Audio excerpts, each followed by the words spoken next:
Meghan Markle just got caught using the royal titles that she promised the Queen she wouldn't use, all while taking a new dig at the royal family on a brand new podcast. The Jamie Kern Lima Show had just launched. It was the very first episode, and it had to be big. And who better to invite than Meghan Markle, the Duchess of Sussex herself, a woman with fame, mystery, and endless media buzz. But no one, not even Meghan, knew that something would go wrong. And now we're learning that this came in about a year ago from her friend, Jamie Kern Lima, who Meghan sent a care package to. Not in a loud, dramatic way, but in a soft, accidental slip that would spark global headlines. From the moment the podcast began, it felt warm. Jamie painted a beautiful picture. The two of them sitting in her favorite rocking chairs, just outside the kitchen, where she says she always has real, emotional conversations with close friends. Meghan Markle is now accused of breaking the agreement with the late Queen after podcast revelation. And there you can see it right there. We're going to watch it in a second even more. There's the photo. She told the audience, "This is where we share our pain, our joys, our stories. It was meant to be cozy, safe, intimate. But sometimes, it's in those safe spaces that the truth slips out." Hearing Meghan talk about Harry and how much of a fox he is. He's also a fox, if you haven't noticed. My husband's very, very handsome. Meghan was introduced like a superstar. Jamie read her titles and accomplishments one after the other. Mother of two, wife of Prince Harry, founder of a hit brand, author, actress, and now a top 10 Netflix producer. It was a grand introduction, like the red carpet of audio. Everything was glowing. Until it wasn't. With the compliments of HRH, which is Her Royal Highness, the Duchess of Sussex. Now, Her Royal Highness wasn't agreed upon. You can't use it. As a working royal, you're no longer Her Royal Highness. You can't do it. Because while Jamie meant to lift Meghan up, something she said, without even realizing it, would quietly shake the image Meghan worked so hard to build. Meghan sat down, smiling and calm. She looked at ease, like this was just another friendly chat. But for anyone paying close attention, there was something off. Not loud, just polished. Too polished. I mean, you have to imagine at the beginning, everyone is like butterflies and then we immediately went into the trenches together. Yeah. Her answers came with the right emotion, the right pauses, the right soft voice. But some viewers noticed it didn't feel real. It felt like a performance. And Meghan, my God, take a break. It's how I get this. There's a lot of stuff you can tell Meghan's a little like, what are you going to say? I just want a glass of wine and hang out. I just want to hang out. I don't want to work and constantly have your cooking. But, yeah. No, but it's like, it's in you. And maybe that would have gone unnoticed, if not for the way Jamie introduced her. Jamie wasn't trying to cause trouble. She genuinely seemed excited. But in that excitement, she stacked Meghan's accomplishments in a way that almost felt unbelievable. As if Meghan was more brand than person, more message than voice. And Meghan? She didn't stop her. She didn't downplay it. She just smiled and nodded along. That's when people began to sense something. This wasn't a regular interview. This wasn't a true, vulnerable sit-down. This was a spotlight. And Meghan was directing the lights. Even as Jamie spoke of rocking chairs and deep talks, the energy didn't match. Meghan wasn't settling in like someone ready to open up. She was sitting like someone ready to protect a perfect image. And then came the small, simple question. Do you still use the name Meghan Markle? A harmless question, right? But Meghan paused. She smiled. That man loves me so much. And you know, look what we built. We've built a beautiful life and we have two healthy, beautiful children. She joked, "Sometimes when I want to disappear." That line landed wrong for many people. Some laughed, others cringed.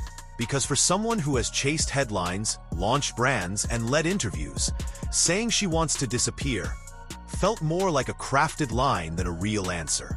And just like that, the mask started to slip.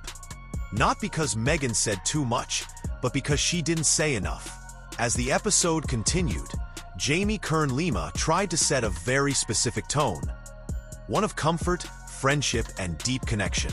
She talked again about those rocking chairs, about how many private and emotional conversations she'd had with Meghan right there. Have to overperform is what she's basically telling her, which, yeah, she's trying too hard. That's what Meghan does. Meghan needs to just relax. Because, just to share some kind of fun moments, because I really want to take people behind the scenes. This wasn't just an interview, she said. It was a moment, a personal one, that everyone listening was invited to be part of. But here's the thing. While everything sounded warm, something felt off. Meghan's responses were flowing too smoothly. Her voice was calm, controlled, and every sentence sounded like it had been practiced in front of a mirror. For someone sitting in a chair that's supposed to invite raw, real emotion, Meghan didn't seem vulnerable. She seemed prepared. Viewers noticed this. They started commenting online. "She's too polished," one user wrote. "This doesn't feel like a conversation. It feels like a media rollout," said another.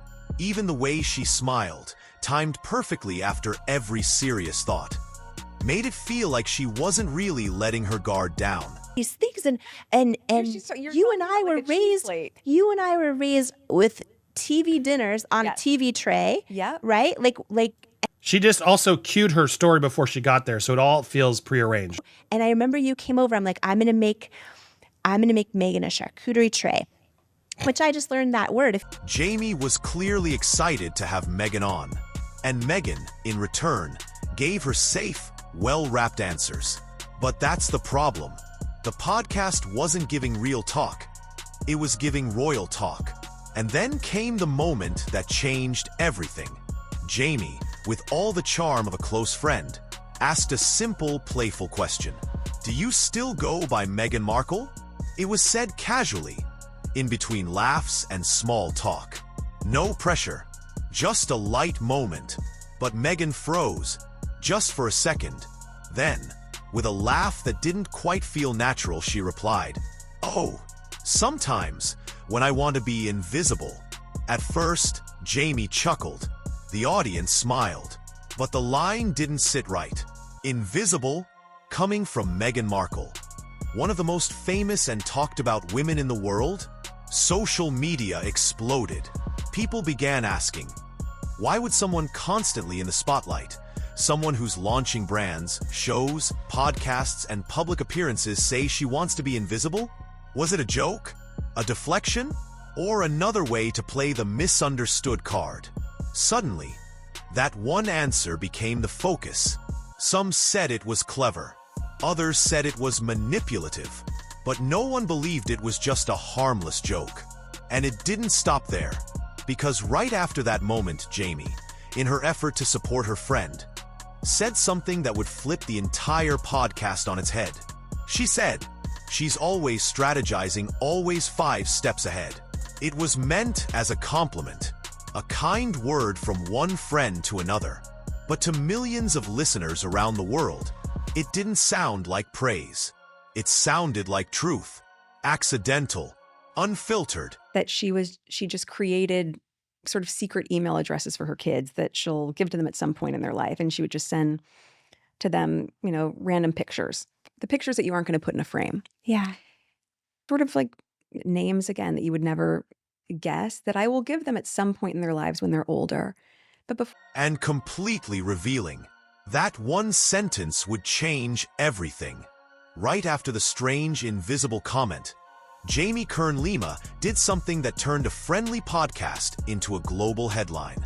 While trying to hype Meghan up, she leaned in and said, "She's always strategizing, always 5 steps ahead." It was casual. It was meant to be sweet. But it wasn't, because those words, "always strategizing," didn't sound like a compliment to the world. Instead, it sounded like confirmation of what critics have been saying for years. That Meghan doesn't just share. She plans. Every move, every word, every tear. The internet immediately picked up on that one sentence. Clips of the moment went viral, with bold text flashing across the screen. Always strategizing. Some said, "See, this is what we've been trying to say." Others laughed, writing, "Even her friends are accidentally spilling the truth." What made it worse? Meghan didn't deny it. She didn't laugh it off. She didn't say, "Oh, stop," or "You know me too well." She just smiled. It was the kind of smile that didn't say thank you. It was the kind of smile that said, "Busted." And just like that, what was supposed to be an emotional and empowering interview turned into a moment of exposure. Meghan may have had her answers rehearsed, but her friend's slip-up was raw, unfiltered, and completely unexpected. And the damage? It had already been done. After that clip spread online, something interesting happened. People started going back to the episode. They rewatched every second. One of the things with parenting, you watch as you're building their confidence and their self-esteem. A word that I use a lot with them is yet. Like, put yet at the end of nearly every sentence and you feel like there's still hope and a promise that you can do it. Yes. But when I type that to my children before I go to bed, guess what? Like, I'm teaching that to them, or I'm reinforcing that. Not for inspiration this time, but to find more signs, more clues, more accidental truths. And when they did, they saw everything differently. That warm intro? Now it felt like image building. The rocking chairs? A stage setting. The smiles and pauses? Carefully timed. Even Meghan's stories, the ones meant to show vulnerability, were now being questioned. Not because they weren't real, but because they sounded like they were prepared. Packaged, delivered with a smile. Social media didn't hold back. TikTokers made side-by-side videos showing how Meghan says the same lines in different interviews. YouTubers broke down her expressions, her tone, her phrasing. Reddit users went deep, saying, "She didn't even flinch when Jamie said she was always 5 steps ahead." That says it all. It became clear. The public wasn't just reacting to what Meghan said. They were reacting to what she didn't say. She didn't correct her friend. She didn't clear the air. She just let it slide. And that silence, it spoke louder than anything else. This was supposed to be Meghan's big return, her real moment. But thanks to one tiny slip, one accidental sentence, the mask had cracked. And now, people weren't listening to the message. They were watching the strategy. After the always strategizing moment, Meghan tried to steer the conversation back to safe ground. She shifted into familiar territory: empowerment, self-worth, and being misunderstood. It's a message she shared many times, that people judge her without knowing her heart, that she's just trying to speak up for women, and that her story is about healing, not attention. She spoke softly about challenges, strength, and finding peace in chaos. But this time it didn't land, not because the message was wrong, but because the moment was already broken. The audience couldn't unhear what Jamie had said. So flattery and criticism go down the same drain, and I'm quite free. On a level like this, I've really tried to distance myself from all of it, and that has challenges too. It does, you know. She's always strategizing. That one sentence now echoed behind every word Meghan spoke. So when she talked about being misjudged, people wondered if that was the strategy too. When she said she wanted to help other women, some questioned if it was just another move to fix her image. It's not that people didn't want to believe her. Many did. But the tone had changed. The trust had cracked. And once people begin to feel like a message is planned instead of felt, they stop listening. Even fans began to say it. "I believe in women's empowerment. I just don't feel like this is it. I wanted to hear something real, but it feels like branding." Trevor Noah once joked that Meghan always makes herself the center of the story. And after this episode, many started to see what he meant. She came to inspire, but her friend's slip made people question, was this inspiration or image repair? As the podcast neared the end, Jamie shifted gears. She smiled and asked something bold, something many people have whispered for years. Would you ever run for office? It caught Meghan slightly off guard, but only for a moment. She smiled, she leaned in, and instead of saying yes or no, she gave a classic Meghan answer. Well, never say never. It was quick, it was smooth, but again, it didn't sit right. Not because of the words, but because of how she said them. The internet picked up on it fast. People said she liked that question a little too much. Others joked. So to answer your question, maybe 1% of what's in the world I would see, and only if it's brought to me and said, like, you should really read this. You will learn how this writer or journalist really wants to get this story right. She's already rehearsing her campaign speech. The timing couldn't have been worse. With the strategizing comments still fresh in people's minds, this political moment added fuel to the fire. It made people wonder, is Meghan slowly building towards something bigger? Was this podcast not just a soft launch for her brand, but a soft launch for her future in politics? Her vague answer only added to the theory. And again, she didn't shut it down.